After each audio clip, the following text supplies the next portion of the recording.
Hello my dear friend, welcome to GATE Adda 24/7। कैसे हैं आप लोग? तो यार आप ने बहुत सारे टेक्निकल सेशन मेरे दोस्त अड्डा 24/7 प्लेटफॉर्म पे इंजॉय किए होंगे और इंजॉय कर रहे हैं, है ना? चाहे मैं बात करूं प्रचंड सीरीज के या अलग अलग टॉपिक पे, हर फैकल्टी आपको अपना बेस्ट प्रोवाइड कर रही है। And definitely my dear friend, doesn't matter what is your stream, EC, electrical, mechanical और सिविल, सभी आप लोग इंजॉय कर रहे होंगे हमारी प्रचंड सीरीज को। और बहुत सारे नोटिफिकेशन और पोस्ट गेट गाइडेंस प्रोग्राम को। और ये जो पोस्ट गेट गाइडेंस प्रोग्राम है is mainly handled by Renu sir. Okay, बाकी हम लोग भी डेफिनेटली आपको गाइड करेंगे, लेकिन इसके अलावा जो भी आपके रिस्पेक्ट में आपकी नीड है वो अड्डा 24/7 प्लेटफॉर्म से आपकी फुलफिल की जा रही है, ठीक है? लेकिन आज के इस सेशन में मैं आपके साथ जुड़ा हूं कुछ अलग टॉपिक को लेके, या हल्का सा जो टॉपिक है वो हटके है। In this session, we will try to understand the harsh reality of the GATE examination. एक ऐसी कड़वी सच्चाई गेट एग्जामिनेशन की जिसे मुझे और आपको जानने की वाकई में बहुत नीड है। ऐसा समझ लीजिए कि अगर इस चीज को हम अनुभव आज नहीं करते हैं तो कल शायद हमारा उतना अच्छा ना हो पाए। आप कहेंगे सर एक ऐसा नाम हर्ष रियलिटी के नाम पे आपने रखा है, क्या बहुत बड़ी कोई कड़वी सच्चाई है इस टॉपिक के पीछे? नहीं मेरे दोस्त, ऐसा नहीं है कि आईआईटी या आईएससी की साइड से कोई मिस्टेक चल रही है। नो माय डियर फ्रेंड, ये जो मिस्टेक है वो आपकी और मेरी साइड से है, यानी कि हमारी साइड से एक ऐसी गलती होती आ रही है। पिछले गलती बोल लें या हम कमी बोल लें, ओके, पिछले लगभग 25-30 साल से, जिसे हमें वाकई में फुलफिल करना पड़ेगा। हमें थोड़ा सा खुद को बदलना पड़ेगा। और इसीलिए आप देख रहे हैं मैंने एक गालिब जी का शेर लिया है यहां पे कि उम्र भर गालिब यही भूल करता रहा, धूल थी चेहरे पे और आईना साफ करता रहा। ओके, तो आपने ये शायरी 100% सुनी होगी। जैसे जब हम स्कूल में थे तो हमने बहुत सारे टॉपिक पढ़े, एनसीईआरटी में पढ़े, इधर उधर पढ़े। आपने देखा होगा 6, 7, 8, 9, 10, 11, 12 तक बहुत सारे एनसीईआरटी से टॉपिक कवर किए थे। लेकिन जब हम एक तरीके से यूपीएससी या पीसीएस की प्रिपरेशन करते हैं तो उन्हीं टॉपिक को पढ़ने का हमारा नजरिया बदल जाता है। वैसे ही कुछ है, ये शायरी आपने सुनी जरूर होगी, लेकिन आज इसको समझने का नजरिया आपका हल्का सा बदलेगा। तो यहां पे ध्यान रखिए, टॉपिक ये नहीं है कि गेट एग्जामिनेशन में कोई कमी है, नहीं, कमी हम में है। और उस कमी को आइडेंटिफाई करने के लिए और साथ में रेक्टिफाई करने के लिए क्या क्या करना पड़ेगा उस पे जरा हम लोग एक नजर डालते हैं। थोड़ा सा हम लोग सीरियस भी रहेंगे, बिकॉज एक ऐसा टॉपिक है जिसपे हमें वाकई में चीजों को थोड़ा गंभीरता से समझना पड़ेगा। ओके, अगर मैं बात करूं बेटा कुछ ओल्ड आईआईटी की और obviously premium institute ISC Bangalore की, ओके, जो गेट 2024 कंडक्ट होगा वो आईएससी बेंगलोर ही करवाएगा। तो अगर मैं बात करूं तो यहां पे मैंने लिख रखा है harsh reality of the GATE examination. So definitely these organisation, reputed respected organisation, आपको बहुत कुछ देती हैं, बहुत कुछ देती हैं, लेकिन हम इनको बदले में क्या देते हैं? शायद ना के बराबर। ओके, चाहे मैं बात करूं एनपीटीईएल की, चाहे मैं बात करूं आईआईटी प्रोफेसर की, जो एक एक ऐसे टेक्निकल वे से आपको जोड़ने की कोशिश करते हैं जिनका फ्यूचर में एक मेजर एप्लीकेशन होता है। लेकिन कहीं ना कहीं हम बेटा उन चीजों को कैच नहीं कर पाते हैं। और यही कारण है कि आप लिबल लिबर वालों से पढ़ते रहते हो। कभी थोड़ा समय निकाल के एनपीटीईएल को भी फॉलो किया करिए। ओके, खैर, बिकॉज यार आईआईटीएन प्रोफेसर ये आपका पेपर डिजाइन करेंगे तो कम से कम जो क्वेश्चंस हैं वो आप वहां से फॉलो करें, और थ्योरी के लिए तो हम लोग हैं ही हैं ना। चलिए आगे बढ़ते हैं। पहला पॉइंट जो मैं आज आपके सामने रखने जा रहा हूं, बहुत ही ब्रीफ रखेंगे इस पूरे सेशन को, पॉइंट टू पॉइंट बात करेंगे, इधर उधर बिल्कुल भी नहीं घूमेंगे, ठीक है? तो आप पहले एक बार स्क्रीन को सही से देख लीजिए, ठीक है? फिर मैं आगे बढ़ता हूं। मैं थोड़ा सा ये बार हटा देता हूं ताकि आपको जो है पूरी स्क्रीन दिखे। Okay, yes. सो यहां पे आप ऑब्जर्व कर पा रहे होंगे बेटा, GATE exam analysis. Sir GATE exam analysis क्या है? जैसे मेरे पास बहुत ऑथेंटिक डेटा नहीं था गेट 2023 का, तो मैंने ये नहीं लिया बेटा कि कितने नंबर ऑफ स्टूडेंट अप्लाइड किए, कितने अपीयर्ड हुए, एक बार स्पेलिंग वगैरह देख लेना है ना, कभी कभी थोड़ा इतना लिखने में इधर उधर हो जाता है, एंड कितने क्वालिफाइड स्टूडेंट हुए, तो इसको जरा हम वेट की लिस्ट में डाल देते हैं। लेकिन दूसरे अगर हम 2022 पे जाए तो ऑलमोस्ट 8.5 लाख स्टूडेंट ने फॉर्म भरा था, ऑलमोस्ट 6 लाख स्टूडेंट अपीयर हुए थे और लगभग 1,12,000 लोग पास हुए थे। ओके, ऐसे ही हम बात करें 2021 पे, गंभीरता आपकी बनी रहनी चाहिए ड्यूरिंग द सेशन। 8.8 लाख लोगों ने फॉर्म भरा था, अराउंड 7 लाख लोग अपीयर हुए थे और 1.26 लोग क्वालिफाइड हुए थे। ओके, इसके बाद अगर हम बात करें 2020 की बेटा, तो 8.5 लाख लोग फॉर्म भरे थे और 7 लाख लोग अपीयर हुए थे और क्वालिफाइड थे 1.28। आप कहेंगे सर इससे पहले का और डेटा नीड नहीं है, हमें तो अपनी बात समझनी है या मुझे आपको अपनी बात समझानी है, और ये अपनी नहीं है, हमारी बात है। Okay, so to understand the upcoming points हम कह सकते हैं जिनकी हम बात करने जा रहे हैं, जो हर्ष रियलिटी एक अपना टॉपिक है, एक ऐसी कड़वी सच्चाई जो वाकई में हमें जाननी चाहिए, उसके लिए थोड़े से हमें रेफरेंसेस लेने पड़ेंगे। तो पहला रेफरेंस मैंने लिया है कि किस ईयर में कितने बच्चे, लगभग किस ईयर का मतलब बहुत ज्यादा ईयर्स नहीं, हार्डली 3 से 4 साल हम लोगों ने काउंट किए हैं कि कितने बच्चे कितने बच्चों ने इनमें फॉर्म भरा, कितने बच्चे एग्जाम में अपीयर्ड हुए और कितने नंबर ऑफ स्टूडेंट क्वालिफाइड हुए। इसमें सारी स्ट्रीम है, यानी कि we are not just considering EC, electrical, civil, mechanical, instrumentation, computer science, ये सब नहीं, इसके अलावा भी फिजिक्स, केमिस्ट्री जो भी होते हैं, ऑलमोस्ट सारे स्टूडेंट हैं। ठीक है, चलिए इसके बाद हम अगले डेटा पे और चलते हैं और ये देखते हैं एक अपने रिस्पेक्ट में analysis. So sorry to instrumentation guys और कंप्यूटर साइंस गाइज, मैंने उनका लाइक कट ऑफ वगैरह यहां पे अभी नहीं लिया है। ओके, उसका कारण ये था कि मैं अपनी बात आपको 2-4 स्ट्रीम के थ्रू समझा सकता हूं। ओके, तो आप लोग भी उन्हीं के लाइक इन्हीं स्ट्रीम के थ्रू अपनी बात को भी या अपने स्ट्रीम को भी समझ सकते हैं। ठीक है, एक बार पहले स्क्रीन देखिए और जरा एनालिसिस करिए कि मैं क्या बताने की कोशिश आपको इस मोमेंट पे कर रहा हूंगा।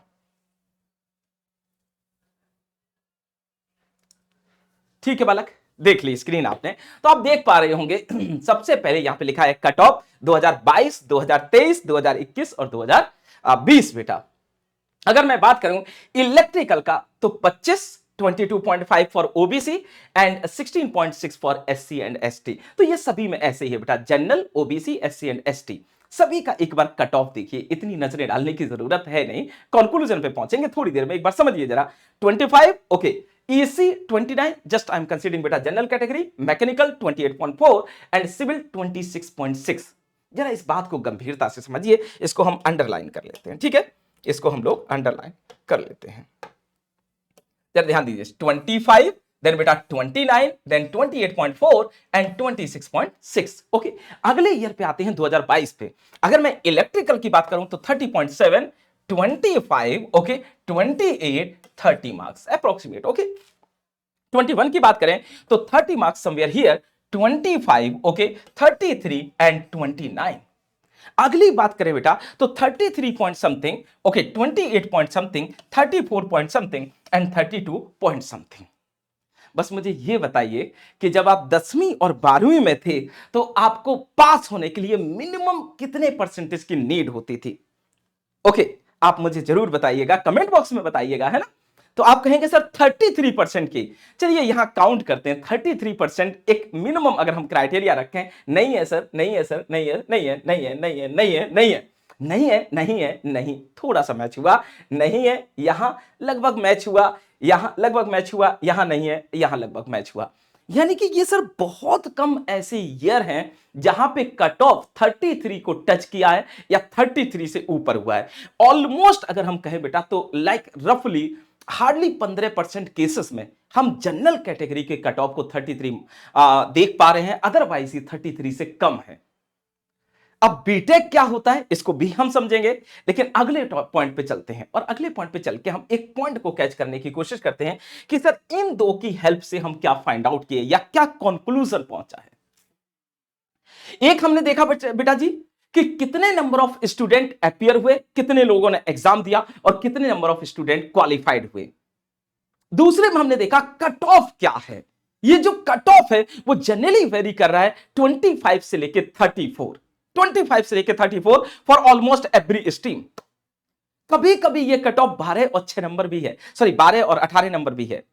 किस अलग अलग स्ट्रीम में, यहां पे नहीं, अपने टेक्निकल में नहीं, यानी कि मेन जो अपनी स्ट्रीम है इंजीनियरिंग की, इलेक्ट्रिकल सिविल मैकेनिकल, यहां पे नहीं, लेकिन अदर स्ट्रीम में ये कट ऑफ और भी कम हुआ है। ओके, खैर उन पे भी बात करेंगे, लेकिन अभी हम बात कर रहे हैं अपनी मेन स्ट्रीम पे कि चाहे सर सिविल इंजीनियरिंग हो, चाहे मैकेनिकल इंजीनियरिंग हो, चाहे electrical, EC, computer science, instrumentation, कुछ भी हो, इनका जो ऑन एवरेज पासिंग रेशियो है कि जितने नंबर ऑफ स्टूडेंट एग्जाम में अपीयर्ड हुए हैं और कितने क्वालिफाइड हुए हैं, उनका जो टेंटेटिव एक रेशियो, अप्रोक्सीमेट एक रेशियो है, that is nothing but 17 to 18%, यानी कि लगभग 17 से 18% लोग पास होते हैं।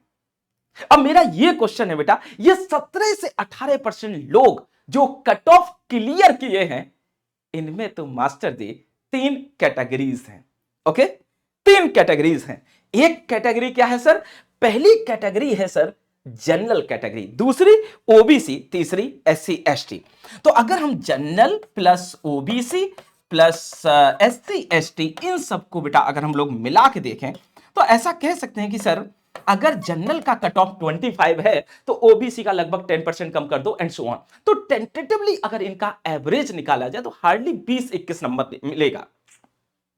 यानी कि बेटा 20 से 21 नंबर लाने वाले या इससे जस्ट प्लस लाने वाले स्टूडेंट कितने हैं? 17 से 18% है। ये मत सोचिएगा कि जो जनरल का कट ऑफ है बस उससे डिसाइड हुआ, नहीं, ओबीसी, एससी, एसटी तो सभी के अपने अपने कट ऑफ है, लेकिन टोटल क्वालिफाइड कितने हैं? 17 से 18%। और इन सभी के मार्क्स बेटा 25 प्लस नहीं है, एवरेज में मान लीजिए 20 प्लस है या 21 प्लस है एवरेज में। ओके, ये पहला पॉइंट है जो आपको जानना चाहिए। यानी कि 17 से 18% वो लोग हैं जिनके मार्क्स 20 प्लस हैं या 21 प्लस हैं। या मैं ये कह दूं कि बेटा इनमें से कुछ ऐसे बच्चे हैं जिनके मार्क्स जनरल कैटेगरी में 25 से प्लस है, ओबीसी में 22 प्लस है या एससी एसटी में 20 प्लस है। अब बात ये आती है कि सर इससे हम क्या कंक्रीट सॉल्यूशन निकालना चाह रहे हैं या व्हाट इज आवर कंक्लूजन। तो पहली तो ये कड़वी सच्चाई है कि ये बहुत गलत है बेटा। क्या गलत है? कि जो हम कर रहे हैं, मैं आपसे क्या कहता हूं कि मैं यार आपको ऐसा पढ़ाऊंगा कि आप एकदम तबाही मचा दोगे। क्या आप वैसा पढ़ते हो? पहला पॉइंट। और क्या आपकी फैकल्टी उस लेवल पे पढ़ा रही है? दोनों को काम करना पड़ेगा। यहां पे म्यूचुअल अंडरस्टैंडिंग जन्म लेनी चाहिए अब आपके बीच में। यू हैव टू डिसाइड कि आपको किस लेवल का पढ़ना है, स्क्रैच से कितना एडवांस लेवल तक जाना है, यह आपको डिसाइड करना पड़ेगा बॉस। अगर आप सिर्फ बेसिक पढ़ोगे तो यहीं पे आके सिमट जाओगे। क्यों मैं कह रहा हूं ये बातें? यार जरा समझिए, बीटेक की कहानी सिर्फ बीटेक की स्टोरी नहीं है। उसके पीछे आपका 10वीं 12वीं 9वीं 10वीं 11वीं 12वीं 4 साल का और अनुभव जुड़ा हुआ है। 4 साल आपने इस तरीके से मेहनत की थी कि आपको इंजीनियरिंग करनी है या मेडिकल फील्ड में जाना है। तो मेडिकल फील्ड की मैं बात कर नहीं रहा हूं, इंजीनियरिंग की बात कर रहा हूं। तो आपने 9वीं 10वीं 11वीं 12वीं में एक अच्छा खासा काम किया था so that you can get good engineering college. Unfortunately नहीं मिल पाया, चलो वो एक अलग बात है, बट मेहनत तो की थी। यानी कि 8 साल की ऑलमोस्ट मेहनत के बाद, कितने साल की बेटा? 8 साल की ऑलमोस्ट मेहनत के बाद हम यहां खड़े हुए हैं इंडियन इंडिया लेवल पे, अगर मैं बात करूं टेक्निकल फील्ड की। Now the question going to be raise here कि अगर आपकी कोई कंपनी है और मैं उसमें यह कहता हूं कि सर मैंने गेट क्वालिफाइड किया है, मेरे 100 में से 25 नंबर आए हैं या मेरे 100 में से 30 नंबर आए हैं, तो आप क्या कहोगे? यार इतने नंबर तो ना एक एक एक आईआईटी जेई का एवरेज प्लस स्टूडेंट भी ला सकता है गेट के एग्जाम में। कैसे? आपको भी पता है।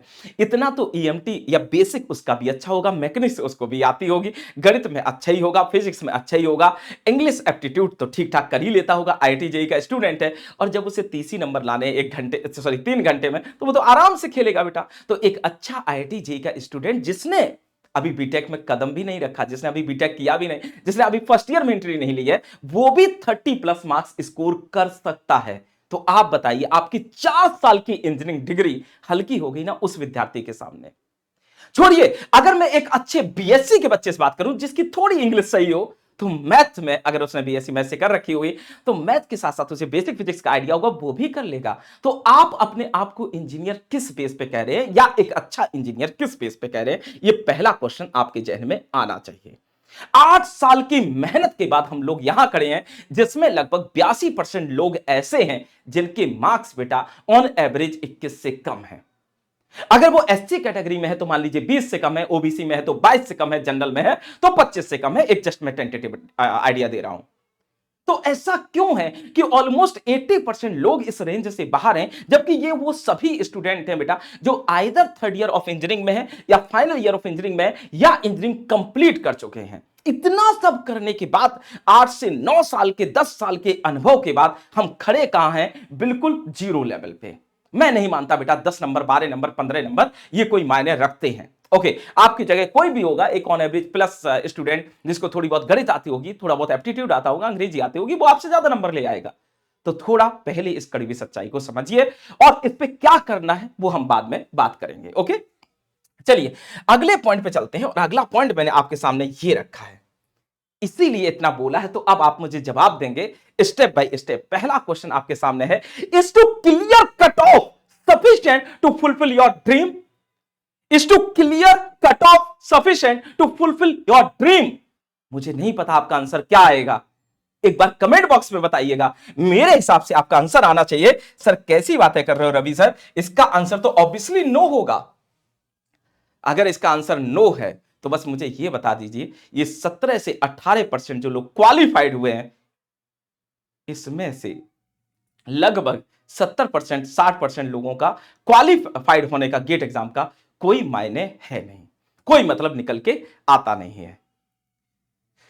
अगर हम देखें बेटा तो ये एक ऐसी सच्चाई है जिसमें हम पास तो हो जा रहे हैं लेकिन हमारे हाथ कुछ लग नहीं रहा है। जैसे 10th-12th में हुआ था, अगर हम पास भी हो गए 80% से तो भी ठीक है। ओके, हम 90 से भी पास हो रहे हैं तो भी ठीक है, हम 70% से पास हो रहे हैं तो भी ठीक है, हम 45% से पास हो रहे हैं तो भी ठीक है, क्योंकि मिला अभी तक किसी को कुछ है नहीं। अब आगे का रोल क्या होगा वो आप डिसाइड करेंगे कि आपको कहां जाना है। ये मार्क्स डेफिनेटली मायने रखेंगे, ओके, फॉर मेनी पर्पजेस, लेकिन इन मार्क्स के बेस पे आप ये नहीं कह सकते कि आप स्टेबल हो चुके हैं।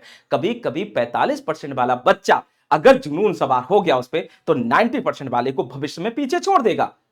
ओके, कुछ भी बन सकता है भाई, कुछ भी बन सकता है। हो सकता है यही बात उसे चुप गई कि 45 कैसे आए हैं, नेक्स्ट टाइम अब देखेंगे। समझ पा रहे हैं ना? तो सबसे पहले कितने लोग क्वालिफाइड हो रहे हैं? सर 17 से 18% क्वालिफाइड हो रहे हैं। 17 से 18% जो लोग बेटा क्वालिफाइड हो रहे हैं, अगर मैं इनकी बात करूं तो इनमें से भी लगभग 80% लोग ऑलमोस्ट बेकार हैं, कोई मतलब नहीं है। ओके, अब कितने परसेंट लोग सही हैं, या हम कह दें ऑलमोस्ट 70% खराब हो गई या 60% खराब हो गए। ओके, स्टार्टिंग का बड़ा मायने रखता है ना?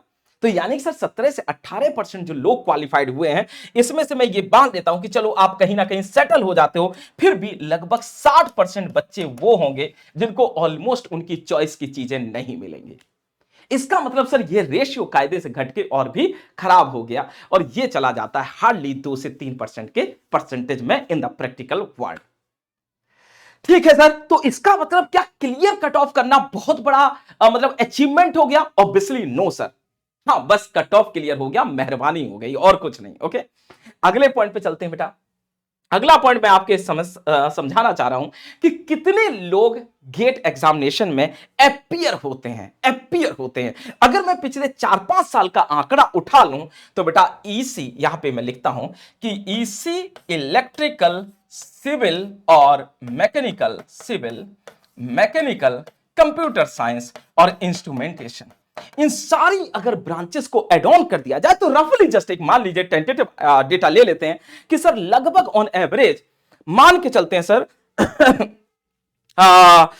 5 से 6 लाख लोग अपीयर होते हैं पिछले 2-3 साल के डेटा के हिसाब से। ओके, या मान लीजिए अराउंड 6 लाख अपीयर होते हैं। 6 लाख लोगों में से लगभग बेटा कितने पास होते हैं? आपने कहा सर 6 लाख लोगों में से 6 लाख लोगों में से बेटा जो क्वालिफाइड होते हैं, क्वालिफाइड की मैं बात कर रहा हूं, वो लगभग ऐसे मान लेते हैं 70 से 75 हजार।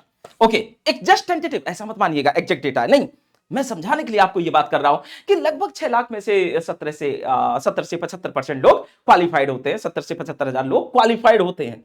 लेकिन इसका मतलब क्या है सर? एक्चुअली सर इतनी रैंक, जैसे किसी की रैंक 6000 है, किसी की रैंक 8000 है, इनका क्या मतलब है? आप भी समझ रहे हैं। ओके, इनका कोई मतलब नहीं है।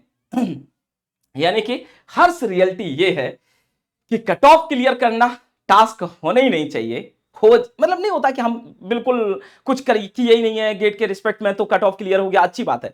लेकिन अगर हम वाकई में एग्जाम के प्रति सीरियस हैं तो हमारा पहला टास्क बेटा कट ऑफ क्लियर नहीं होना चाहिए। हमारा पहला और आखिरी टास्क ही होना चाहिए to get something from the GATE examination और थ्रू द गेट एग्जामिनेशन, जो कि हमारे फ्यूचर को ब्राइट करे। ऐसी जंग में लड़ने का क्या फायदा है जिसमें मान लीजिए जीत भी गई और कोई पूछ भी नहीं रहा है। जैसे नहीं होता था पुराने जमाने में लड़ाइयां होती थी, अभी भी सैनिक लड़े जा रहे हैं, सैनिक जीत, एक सैनिक ने 4 लोगों को मार भी दिया, बट रिकॉग्नाइज नहीं होता है दोस्त। आपको हल्का सा हटके काम करना पड़ेगा, हल्का सा हटके काम करना पड़ेगा, so that society will recognise you, आपको पहचाने। और पहचान के लिए आपको इस 70-75 हजार के दायरे में नहीं आना है, कहीं और खड़े होना है। कहां खड़े होना है इस पे जरा हम स्ट्रीम टू स्ट्रीम बात कर लेते हैं। ओके, अगर मैं बात करूं बेटा ईसी इलेक्ट्रिकल मिला के लगभग 1,20,000 लोग, सिविल और मैकेनिकल मिला के लगभग 2 लाख लोग, और सीएस और इंस्ट्रूमेंटेशन मिला के लगभग टेंटेटिवली 1.25 लाख लोग बैठते हैं। अब इतने लोगों में आप देख पा रहे हैं कि ऑलरेडी, चलो हम इन सबको रफली 1-1 लाख का रेशियो मान लेते हैं कि 1 लाख इलेक्ट्रिकल में, 1 लाख ईसी में, 1 लाख सिविल मैकेनिकल में, सब में, ताकि परसेंटेज निकालना पड़ा और आपको समझाना बड़ा आसान हो जाए।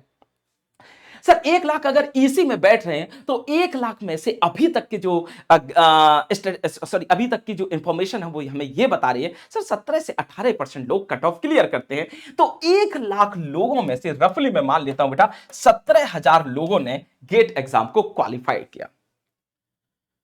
लेकिन इस 17,000 जिसकी रैंक होगी उसको मिला क्या, आप भी समझदार हैं, मैं ज्यादा कुछ कहूंगा नहीं। ओके, यानी कि सर रैंक कितनी हो तो काम हो जाएगा। रैंक सर देखा जाए तो कायदे से रैंक होनी चाहिए अंडर 1000। कितनी होनी चाहिए? अंडर 1000। इस पे भी अभी और बात करेंगे। अब इस रैंक के रिस्पेक्ट में या 17,000 लोगों के रिस्पेक्ट में जब हम एक्चुअल देख रहे हैं जो अपना कंपटीशन है वो है सर अंडर 1000 रैंक के रिस्पेक्ट में। अंडर 1000 लाने के लिए डेफिनेटली आपको कंपटीशन 1 लाख लोगों से नहीं करना, आपको कंपटीशन इवन बेटा 17,000 लोगों से नहीं करना, आपको कंपटीशन करना है शुरू के 999 लोगों से बस। अब ये 999 यानी कि 3 डिजिट रैंक किसकी आएगी पता किसी को है नहीं, 2-2 1-1 नंबर में रैंक कर जाएगी वेरी। तो हम इसको मान लेते हैं 5 गुने का फैक्टर कि अगर अंडर 1000 रैंक लानी है तो स्टार्टिंग के 5,000 बच्चों से अपना कंपटीशन होगा एट मैक्स, स्टार्टिंग के 5,000 बच्चों से। और ये स्टार्टिंग के 5,000 बच्चों में जो कंपटीशन होगा इनमें बेटा हमें मैनेजमेंट भी फाइनलाइज करना पड़ेगा, डिसाइड करना पड़ेगा कि एग्जामिनेशन ड्यूरेशन में हमें क्या करना है। तो इन पे हम चलेंगे थोड़ी देर में, लेकिन एक्चुअल जो कंपटीशन है वो कितना निकल के आता है? हार्डली बेटा 5,000 पर स्ट्रीम, कोई भी स्ट्रीम हो हार्डली 5,000 बच्चों के बीच में कंपटीशन होता है। अगर आप ये बात समझ गए कि 5,000 स्टूडेंट के बीच में ही कंपटीशन है और ये 5,000 student really very very very very serious about their study, ये काम कर रहे हैं बॉस, ये बहुत काम कर रहे हैं और ये वाकई में सीरियस है, ये अपना 1 सेकंड भी वेस्ट नहीं कर रहे हैं। ये स्टार्टिंग के वो 5,000 बच्चे हैं और यहां इन 4,000 को बीट करके अगर आपको अंडर 1000 में जाना है तो डेफिनेटली आपको थोड़ा और हट के काम करना पड़ेगा। पहली सच्चाई यह है कि आप हटा दीजिए अपने माइंड से कि सर 60,000 लोग बैठ रहे हैं, 1 लाख लोग बैठ रहे हैं या 1.5 लाख लोग बैठ रहे हैं। आपका टास्क होना चाहिए हमारा कंपटीशन तो सिर्फ सर 5,000 लोगों के बीच में है और इसके लिए आपको कैसे लड़ना है वो बाद में कभी बात करेंगे, बाकी आप समझदार हो। ओके, यानी सर ये वो 5,000 हैं जो सभी के सभी बहुत अच्छा पढ़ रहे हैं, बस इतना ध्यान रखना है। ओके, अगर मैं अपनी अगली स्लाइड पर आपको लेके चलूं तो बेटा यहां पे एक आंसर या एक स्टेटमेंट फिर से निकल के आता है कि सर इतने कंक्लूजन के बाद हमारी रैंक एक्चुअली में क्या होनी चाहिए? तो हमारी रैंक होनी चाहिए बेटा अंडर 1000 यानी कि 3 डिजिट रैंक, 3 डिजिट रैंक, जैसा कि मैंने आपको समझाया। ओके, यही आपका टास्क होना चाहिए फॉर द गेट 24। ना अगले पॉइंट पे आए, मैसेज फॉर यू। अगर मैं बात करूं how can be at least clear cut of, क्या आप आंसर दे सकते हैं? तो मुझे कमेंट बॉक्स में बताइएगा जरूर। हाउ कैन बी एटलीस्ट बेटा clear cut off, how we can clear at least बेटा कट ऑफ। आप कहेंगे सर कट ऑफ क्लियर करना कौन सी बड़ी बात है। हो जाएगा कट ऑफ क्लियर, हो जाएगा कट ऑफ क्लियर। कैसे होगा सर? देखिए जनरली कट ऑफ की जो रेंज होती है वो 25 से 30 नंबर की होती है, और इंग्लिश एप्टीट्यूड और मैथमेटिक्स मिला के 25 तो टच कर ही जाता है, यानी कि लगभग 25 प्लस तो आपके आ जाएंगे अगर आप कोई टेक्निकल सब्जेक्ट ना पढ़ो। इसीलिए मैंने अगले पेज पे लिख रखा है बेटा, answer is nothing but aptitude, English and engineering mathematics. इस पे काम करना अभी से शुरू कर दीजिए, और अगर इस पे काम करना शुरू कर देते हैं तो काम हो जाएगा आपका। ओके, इसके बाद अगर मैं लास्ट स्लाइड पे आपको ले चलूं तो इस बार आपको एक काम करना है, मिनिमम 50 मार्क्स का तो मिनिमम, जैसे आप कितने भी, मान लीजिए आपने तैयारी नहीं की, आप फर्स्ट टाइम भी गेट दे रहे हैं, आप थर्ड ईयर में हैं, ओके, अभी जस्ट एंट्री लिए हैं, तो भी आपको एक टास्क अपने अंदर लेना है, एक कसम खानी है कि सर इस बार मिनिमम 50 पार। ओके, नाउ ये मिनिमम 50 पार का कंसेप्ट क्या है, इस पे हम लोग बात करते हैं और इसके बाद सेशन को करते हैं क्लोज। ओके, देखिए पहली कड़वी सच्चाई यह है कि बेटा इतने लोग फॉर्म भरते हैं, इतने लोग अपीयर होते हैं, और उसमें जो परसेंटेज है पास होने का वो कितना है, वो सर जी बड़ा कम है।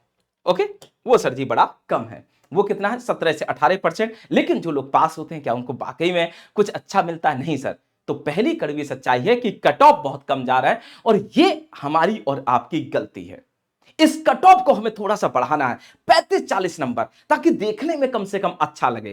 तो इस बार का जो कट ऑफ है वो अपने अंदर फील करिएगा कि कम से कम सर 35-40 तो रखेंगे। ओके, यानी कि जो बच्चा जनरल कैटेगरी से क्वालिफाइड होगा वो कम से कम 40 पे हो, ऐसी ओबीसी 37-38 पे हो, SC ST 36-35 पे हो, इस टाइप का कुछ, ताकि IIT को थोड़ा थोड़ा रियलाइज हो कि हमारे इंजीनियरिंग वाले बच्चे बहुत मेहनत कर रहे हैं। 30 साल का रिकॉर्ड इस बार तोड़ दीजिए। ओके, इस बार नहीं होता कि कट ऑफ 25 भीख नहीं चाहिए, क्योंकि 25 तो मिनिमम होता है, इससे कम वो करेंगे नहीं, तो 25 तो मिनिमम होता है, तो भीख नहीं चाहिए, थोड़ा आराम से यार कट ऑफ खेलेंगे लेकिन आराम से, तो कम से कम 40 नंबर का टास्क रखिए कट ऑफ का। ओके, चलिए अगले पॉइंट पे आते हैं।